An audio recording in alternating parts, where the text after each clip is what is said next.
नमस्कार, मैं हूं आलोक जोशी और आप देख रहे हैं आलोक अड्डा। रूस से खबर आई है, रूस से खुशखबरी है। रूस के राष्ट्रपति व्लादिमीर पुतिन ने दावा किया कि रूस ने कोरोना वैक्सीन बना लिया है, कोरोना का टीका बन गया है। टीके का नाम भी उन्होंने बता दिया है, उसका नाम रखा गया है स्पुतनिक वी। स्पुतनिक नाम आप पहली बार नहीं सुन रहे हैं। हमारे बचपन में हम जब आसमान पे कुछ चलती हुई चीज़, हम लोग पहाड़ों पर रहते थे, हमें कुछ चलती हुई चीज़ दिखती थी तो हमें बताया जाता था ये स्पुतनिक है। सैटेलाइट था, रूस की तरफ से छोड़ा गया पहला सैटेलाइट था जो अंतरिक्ष में गया था, उसका नाम था स्पुतनिक। अब ये स्पुतनिक के साथ वी लगा दिया गया है। वी जो है वैक्सीन है, स्पुतनिक वैक्सीन। रूस का ये वैक्सीन की खबर आने के साथ बहुत चारों तरफ सवाल उठ रहे हैं। सवालों में सबसे बड़ा सवाल ये है कि ये वैक्सीन हम तक कब तक पहुंचेगा। क्या ये वैक्सीन हमें यानी भारत में हम लोगों को मिल जाएगा? कब तक मिल जाएगा? किस समय तक हम उम्मीद करें कि हमारे पास पहुंचेगा? वैक्सीन कितना कारगर होगा? तो एक सवाल ये है, ये सवाल इस बात पे आधारित है कि हमने मान लिया है कि रूस का जो वैक्सीन है वो बिल्कुल कारगर वैक्सीन है, सचमुच बन गया है और वो कोरोना से आपकी रक्षा कर सकता है। लेकिन सवाल सिर्फ यही नहीं है, सवाल दूसरे भी हैं और दूसरे सवाल बहुत महत्वपूर्ण हैं। पहले उन सवालों पर जाना ज़रूरी है। लेकिन उससे पहले मैं आपसे आग्रह करूंगा कि अगर अभी तक आपने मेरा YouTube चैनल वन आलोक जोशी सब्सक्राइब नहीं किया है तो सब्सक्राइब का बटन दबा दें, साथ में घंटी भी बजा दें ताकि आपको खबर मिल जाए जब भी मेरा नया वीडियो आए या मैं लाइव आऊं। सत्यहिंदी.com एक मुहिम है सच को सामने लाने की। इस वीडियो के डिस्क्रिप्शन बॉक्स में एक लिंक है जिस पर जाकर आप सच की इस मुहिम में साथ दे सकते हैं, सच की आवाज़ को मजबूत कर सकते हैं। सत्यहिंदी.com की सदस्यता अभियान शुरू हो चुका है।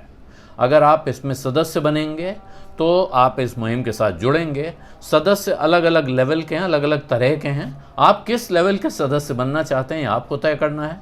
उस लिंक पर क्लिक कीजिए, आपको पता चल जाएगा। और अब किस्सा रूस की कोरोना वैक्सीन स्पुतनिक वी का।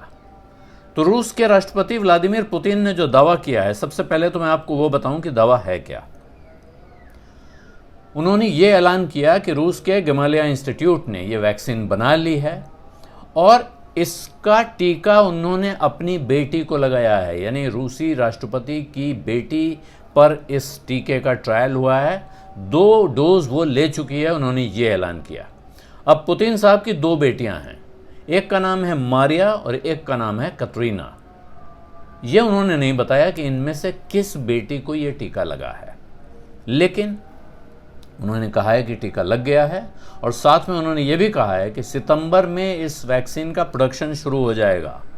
अब प्रश्न ये है कि अगर ये प्रोडक्शन सितंबर में शुरू हो जाएगा तो ये हम तक कब तक पहुंचेगा या दुनिया के बाकी हिस्सों में कब तक पहुंचेगा। तो इसमें जो खबर इम्पॉर्टेंट है वो ये है कि अभी तक इस वैक्सीन का फेज़ 3 ट्रायल नहीं हुआ है।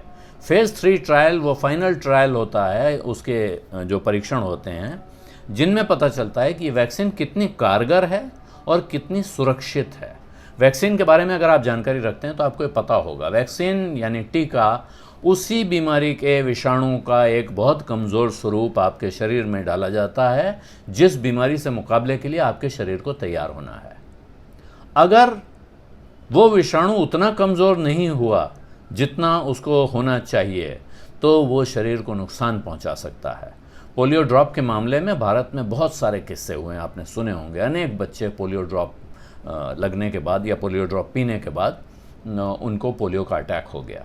ये बड़ा भारी, जिसको फौपा बोलते हैं अंग्रेज़ी में, अनहोनी हो गई, वो थी। तो रूस में तो कहा गया है कि साहब फेज़ 1 और फेज़ 2 ट्रायल हो गए हैं, लेकिन ये 2 महीने के अंदर ये ट्रायल हो गए हैं कहा गया है। कुल मिला के 76 लोगों पर ट्रायल हुआ ऐसा बताया जाता है। और ये जो लोग हैं ज़्यादातर फ़ौज से जुड़े हुए लोग हैं। जो ट्रायल के रिजल्ट्स रूस की तरफ से आए हैं उसमें कहा गया है कि साहब इसमें किसी को कोई जो साइड इफ़ेक्ट नहीं हुआ है, कोई तकलीफ़ नहीं हुई है। जबकि दूसरी तरफ पुतिन साहब की बेटी के बारे में कहा गया कि उनको बुखार भी आया दोनों बार जब उन्होंने डोज ली है। तो एक को बुखार आएगा बाकी को नहीं आएगा, ये मानने लायक बात नहीं है। इस पर सवाल रूस के अंदर भी उठ रहे हैं। लेकिन अब उन सवालों से पहले मैं आता हूं कि अगर ये बनने लगे प्रश्न ये है, क्योंकि कहा गया है कि 100 करोड़ वैक्सीन का ऑर्डर मिल चुका है रूस को दुनिया के दूसरे देशों से। जाहिर है हर आदमी चाहेगा, हम भी चाहेंगे, आप भी चाहेंगे, ये वैक्सीन बन गई है तो जल्दी से जल्दी लगवा ली जाए। इतनी खतरनाक बीमारी से जितनी जल्दी निजात मिले उतना अच्छा होगा। और ख़बर ये भी थी कि उसके साथ ही सोने में गिरावट शुरू हो गई है, जो पिछले कुछ समय से लगातार चल रहा था। क्राइसिस ऑफ करेंसी, अनिश्चितता की मुद्रा जिसको कहते हैं, सोने में गिरावट की खबर भी आई साथ में। लेकिन फ़िलहाल वो अब उतना नीचे नहीं है जिस वक्त मैं बात कर रहा हूँ, लेकिन ये उतार चढ़ाव अभी लगा रहेगा। शेयर बाज़ार ऊपर जाएगा, नीचे जाएगा, दोनों तरफ इसके असर दिख रहे हैं मार्केट में, उन पर बात अलग से करेंगे। लेकिन ये गेमालिया इंस्टीट्यूट जो है रूस का, इसके हिसाब से जो टीका है ये अब बनाया जाएगा रूस की एक बड़े बिजनेस हाउस है रूस का, सिस्टेमा का नाम हम भारत में पहले सुन चुके हैं। सिस्टेमा श्याम टेलीकम्युनिकेशन कंपनी चलती थी और वो 2G घोटाले में उसका नाम काफ़ी आया था। सिस्टेमा की तरफ से कहा गया है कि साहब इनका जो फर्स्ट बैच है वो तैयार है वैक्सीन का, और वो डिस्पैच के लिए रेडी है। रूस के अलग अलग प्रांतों में उसको भेजा जा रहा है, जहां ये डॉक्टरों को और हेल्थ वर्कर्स को दिया जाएगा। शुरुआत वहां से हो रही है, डॉक्टर्स को और हेल्थ वर्कर्स को। और इसके साथ जो एक और कैटेगरी है जिनको ये दिया जाना है, कहा गया सरकार की तरफ से कि ये टीचर्स को भी लगाया जाएगा। इन सबको माना जा रहा है कि ये लोग ज़्यादा एक्सपोज होते हैं, इनको पहले ज़रूरत है, और शायद इनके ट्रायल होने के साथ समाज में भरोसा भी बनता है। लेकिन टीचर्स की तरफ से इस पर ऐतराज़ आ गया है। उनका कहना है कि हमें सरकार के ट्रायल्स पर कोई भरोसा नहीं है, सरकार के दावे पर कोई भरोसा नहीं है, हम ये टीका लगवाने को तैयार नहीं है। लेकिन मैं ये मान लूँ फ़िलहाल कि ये सब कुछ ठीक है, तब भी जो सिस्टेमा नाम की कंपनी है उसके पास साल भर में 15 लाख टीके बनाने की व्यवस्था है। इस 15 लाख टीके से उनका कोई भला, कितना रूस का भला होगा, कितना दुनिया का भला होगा, हमें पता नहीं है। और बाकी दुनिया से जो 100 करोड़ टीकों की डिमांड आ चुकी है उसको वो कैसा पूरा करेंगे, उसमें रूस का कहना है कि वो 50 करोड़ टीके बनाने के लिए एक साल में 50 करोड़ टीके बना सकें, इसके लिए इंटरनेशनल एग्रीमेंट्स उन्होंने कर लिए हैं, कमर्शियल एग्रीमेंट्स वो हो चुके हैं। लेकिन इसके बावजूद अगर रूस ने ये सब कर लिया, उसके बावजूद क्या भारत में ये वैक्सीन आकर आपके हाथ में तुरंत पहुंच सकती है? कितना समय लग सकता है? ये एक प्रश्न है जिसका जवाब हमको चाहिए। इसका जवाब कहाँ मिलेगा? इसका जवाब मिलेगा भारत के हेल्थ केयर सिस्टम में। रूस ने वैक्सीन बनाया, रूस ने ट्रायल किया, रूस ने अपने लोगों को लगा दिया, जिस पर वहाँ तमाम सवाल उठ रहे हैं, दुनिया के दूसरे हिस्सों में तमाम सवाल उठ रहे हैं। क्या वो वैक्सीन भारत में आएगा और पोर्ट से इंपोर्ट होगा और सीधे दवा की दुकानों में बिकने लगेगा या डॉक्टर लगाने लगेंगे? ऐसा हो नहीं सकता है। भारत में जो वैक्सीन इस्तेमाल होते हैं उनको भारत में अप्रूवल की ज़रूरत होती है, उनके लिए भारत में भी ट्रायल की ज़रूरत होती है। जो यहाँ का सिस्टम है, रेगुलेटरी सिस्टम है, उसके हिसाब से जो आखिरी ट्रायल होता है, लेट फेज ह्यूमन ट्रायल जिसको कहते हैं, वो लोकल पॉपुलेशन पे होना ज़रूरी है। भारत के लोगों पर उसकी टेस्टिंग ज़रूरी है। और भारत में दुनिया का सबसे बड़ा वैक्सीन मैन्युफैक्चरर है serum institute of India, Pune की कंपनी है। वो एस्ट्राजेनेका और ऑक्सफोर्ड यूनिवर्सिटी के साथ मिलकर, वो जो दोनों मिलकर वैक्सीन डेवलप कर रहे हैं, उस पर इनका एग्रीमेंट हो चुका है कि भारत में वो ये वैक्सीन बनाएंगे। और उनको अभी भारत में फ़ेज़ 2 और फ़ेज़ 3 ट्रायल करने की इजाज़त मिल चुकी है। यानी वो वैक्सीन अगर सामने आता है, पहले आ रहा है, तो वो ट्रायल स्टेज में भारत में आने की स्थिति में पहले आ जाएगा, रूसी वैक्सीन के ट्रायल होने के पहले। इसलिए अगर वो खास बात यह है कि ये जो ट्रायल होगा, टेस्ट होगा, जब इनके नतीजे संतोषजनक होंगे। किन सवालों के जवाब चाहिए? क्या वैक्सीन असरकारक है, यानी इसके लगने के बाद कोरोना का वायरस असर नहीं करता है? दूसरा, क्या ये वैक्सीन सुरक्षित है, यानी इसके लगने से ही तो कोरोना नहीं हो जाता है, या कोई दूसरी बीमारी नहीं हो जाती है, कोई और आपके शरीर पर इसका साइड इफ़ेक्ट नहीं होता है? इन सवालों के जवाब मिल जाएंगे तब ये वैक्सीन आना शुरू होगा।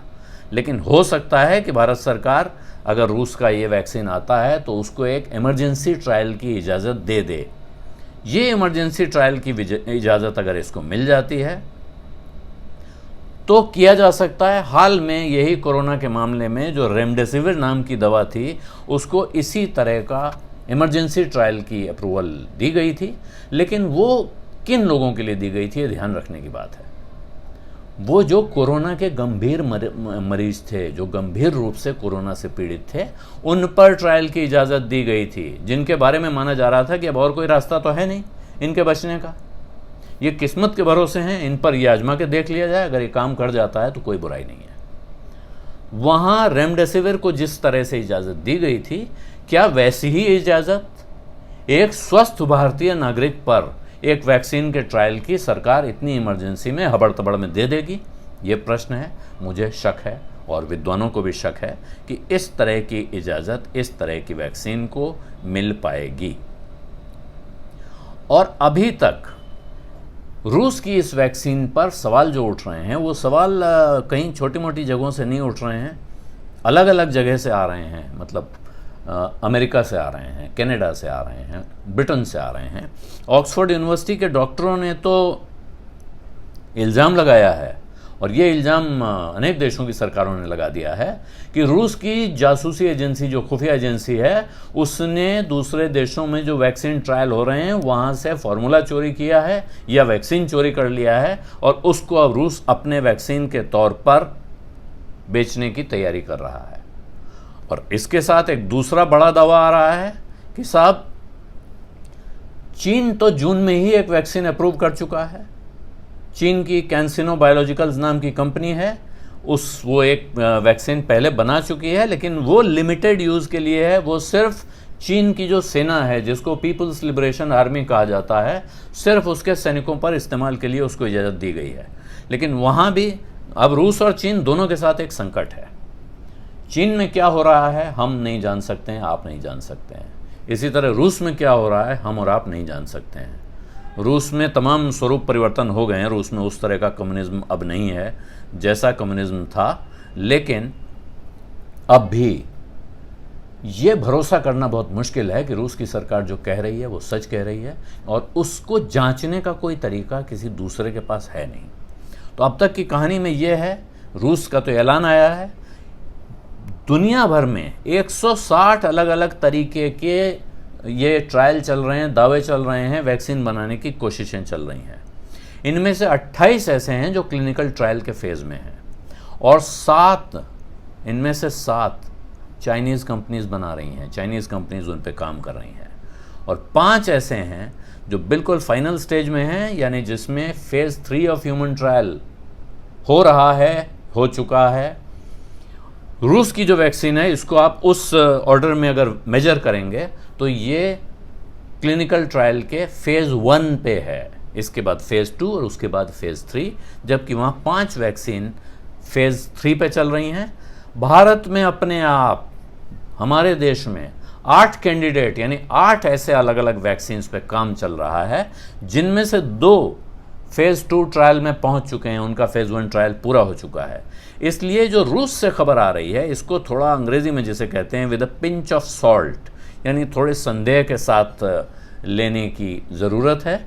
और मेरी अमेरिकी रक्षा विभाग से जुड़े एक वरिष्ठ वैज्ञानिक से, सीनियर वैज्ञानिक से बात हुई है। उन्होंने नाम न बताने की शर्त थी कि भाई हम नाम नहीं बता सकते हैं, डिफेंस एस्टेब्लिशमेंट से जुड़े हुए हैं, लेकिन रूस की वैक्सीन तो उन्होंने टिप्पणी की। उनका कहना था कि रूस की वैक्सीन का क्या है, क्या हो रहा है, ये न मुझे मालूम है न किसी और को भी, इस बारे में ज़्यादा किसी को पता नहीं है। सीक्रेट ट्रायल चल रहा है, गोपनीय ट्रायल चलता है। अमेरिका में जो ट्रायल होते हैं या दूसरे लोकतांत्रिक देशों में, भारत में भी जो ट्रायल चल रहे हैं, जैसे मैंने आपको इतनी लिस्ट बताई, वो रजिस्टर किए जाते हैं, उनके ब्यौरे सार्वजनिक करने होते हैं। सार्वजनिक न करने हो, कम से कम वहाँ के रेगुलेटरी सिस्टम में जाते हैं, जिसका अपना कामकाज आज नहीं तो कुछ समय के बाद सामने रखा जाता है, लेखा जोखा, इसलिए वो ट्रांसपेरेंट है। तो कुछ खबर रहती है कि क्या हो रहा है। अभी अमेरिका में जो कंपनियां काम कर रही हैं, ब्रिटेन में ऑक्सफोर्ड यूनिवर्सिटी काम कर रही है, इसका जो प्रोग्रेस है वो दिखता जा रहा है, कैसे हो रहा है, कौन कर रहा है, कितना हुआ है, कब तक सामने आएगा। रूस में क्या है, पुतिन साहब आए और उन्होंने ऐलान कर दिया कि मैंने अपनी बेटी पे ट्राई किया है और ये हो गया है, ठीक हो गई है। ट्रायल का कोई डेटा सामने रखा नहीं गया है। उस डेटा, जितना डेटा सामने रखा गया है उसका कोई रिव्यू नहीं है, कोई इंडिपेंडेंट उसकी समीक्षा या ऑडिट नहीं है। इसलिए ये कहा नहीं जा सकता है कि ये दावा सही है कि गलत है। और ट्रायल जो किया गया है हो सकता है कि वो अब रजिस्टर करें, ये उनका कहना था। इसलिए कुल मिलाकर लगता है कि कुछ ना कुछ गोलमाल है। और ये गोलमाल क्यों चिंताजनक है हमारे लिए, हमको क्यों चिंता करनी चाहिए कि इस तरह के गोलमाल ख़ास तौर पर इलाज के मामले में, टीके के मामले में, दवा के मामले में बहुत महंगे पड़ सकते हैं। और भारत में भी जो एक अभियान इस वक्त चला हुआ है कि 15 अगस्त को टीका आ जाएगा, ये ऐलान पहले कर दिया गया है। ये एक ख़तरनाक ऐलान है। अब आ जाए, उनके मुंह में घी शक्कर जिन्होंने कहा है, बहुत अच्छी बात है। लेकिन अगर अभी तक फेज़ 2 ट्रायल चल रहा था, यहाँ भी क्या हम रूस की तरह कोई टीके का ऐलान कर देंगे? ये प्रश्न आपके सामने भी है, मेरे सामने भी है। जवाब मिलने में बहुत वक्त नहीं है, जल्दी सामने आ जाएगा। और एक आग्रह करूँगा अंत में कि इस वीडियो के लिंक अपने मित्रों परिचितों के साथ शेयर करना मत भूलिए। मेरा यूट्यूब चैनल वन आलोक जोशी अगर आपने सब्सक्राइब नहीं किया है तो सब्सक्राइब करें, साथ में घंटी भी बजा दें, इस वीडियो को लाइक भी कर दें। धन्यवाद।